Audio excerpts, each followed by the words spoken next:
চাঁদাবাজি ও অবৈধ পার্কিং এর কারণে সড়কে যানজট হচ্ছে। এছাড়া চালকের বদলে সহকারীরা গাড়ি চালানোর ফলে দুর্ঘটনা ঘটেছে বলে সংসদে জানিয়েছেন প্রধানমন্ত্রী শেখ হাসিনা। সংসদের প্রশ্নোত্তর পর্বে প্রধানমন্ত্রী আরও বলেন, সড়কে দুর্ঘটনা কমাতে বিভিন্ন পদক্ষেপ নেওয়া হচ্ছে।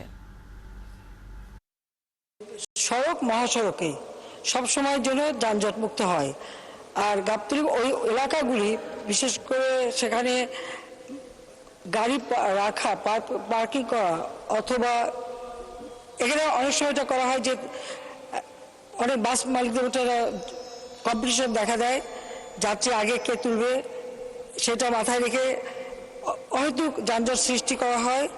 আবার সেই সাথে চাঁদাবাজির ব্যাপারটাও আছে। আমাদের দেশের মানুষের মধ্যে যদি সচেতনতা না আসে তাহলে আপনারা কি করবেন?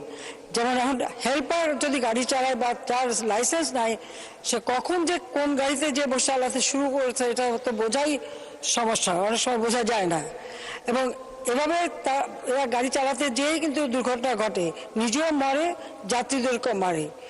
কাজে এই সচেতনতাটা হচ্ছে সব থেকে বড় দরকার।